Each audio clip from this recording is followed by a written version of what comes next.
Salut à tous, je m'appelle Antoine Caron et je suis heureux de vous accueillir sur cette chaîne dédiée à la pêche. Ici, je partage des astuces sur la pêche, le choix des appâts et des leurres, et j'aide également les débutants. Abonnez-vous pour rester toujours au courant. Et maintenant, passons au sujet du jour. Bonjour à tous. Dans cette vidéo, je vais vous emmener avec moi dans les coulisses de la préparation pour le Salmo Trek 4 de 2024.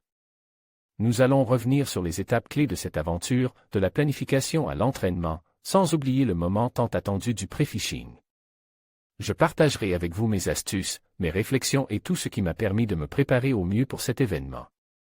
Alors, restez avec moi pour découvrir tout ce qui se cache derrière cette expérience unique. La Salmo Trek demande beaucoup de préparation.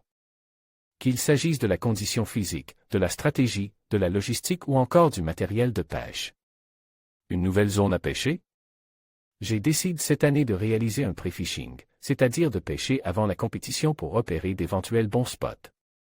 Et trouver des techniques et leurs valables pour ne pas avoir à tâtonner durant la compétition.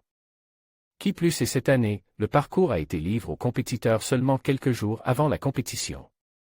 Et je préfère couper court à toute rumeur, nous n'avons pas eu le parcours avant les autres comme cela a pu être sous-entendu. En fait, c'est Clément Jouvet qui a remarqué que sur la déclaration administrative de l'événement, où sont notées les communes où se déroule l'épreuve, que cette année apparaissait la commune de Barèges. Pour la première fois. Aussi, nous avons fait le pari d'aller repérer, sans certitude, le versant côte Barèges et les lacs qui s'y trouvent.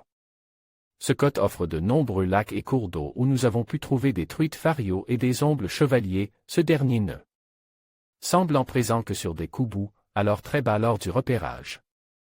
Un périple avant l'heure, c'est ce même Clément, mon ami et collègue de la team Ilex qui me récupérait d'ailleurs à Toulouse après une escale à Paris, venant de Corse. Le pré-fishing à lui seul a des allures de périple et se mérite. Car même si nous ne sommes pas encore en compétition, il faut bien vivre en autosuffisance durant 3 jours et 2 nuits, emporter le matériel de pêche, mais aussi la tente, matelas, duvet, vêtements de rechange et tout le nécessaire pour manger et affronter la montagne. Il est note qu'au dire des locaux, la saison est au ralenti et a démarré avec 3 semaines de retard par rapport aux précédentes années.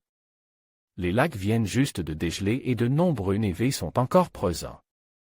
Le risque est bien sûr que cela fausse notre analyse des postes et du comportement des poissons. Clément et moi marchons à vive allure en partant du col de Portet, de quoi se dégourdir les jambes, pour rejoindre d'autres amis là.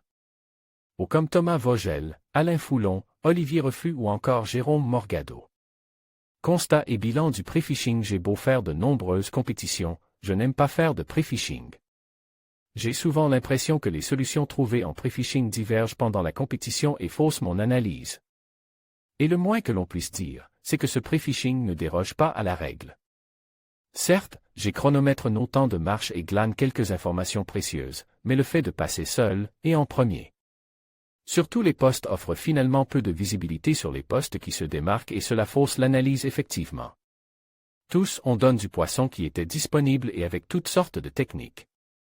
Autant dire que ce n'est pas une grande aide pour établir la stratégie du jour J. Cela m'aura juste permis d'éliminer quelques zones et de limiter le nombre de leurres à emporter, quitte à en manquer le jour de la compétition en ne me concentrant que sur mes valeurs sûres. En conclusion, le Salmo Trek 4 de 2024 s'annonce comme une aventure mémorable, marquée par une préparation minutieuse et des sessions de pré-pêche enrichissantes. Les efforts déployés pour affiner nos techniques et comprendre les comportements des poissons sont essentiels pour maximiser nos chances de succès lors de cet événement. Restez connectés pour suivre nos prochaines étapes et découvrir les moments forts de cette expérience unique. Merci de nous avoir accompagnés dans cette préparation, et à très bientôt sur l'eau.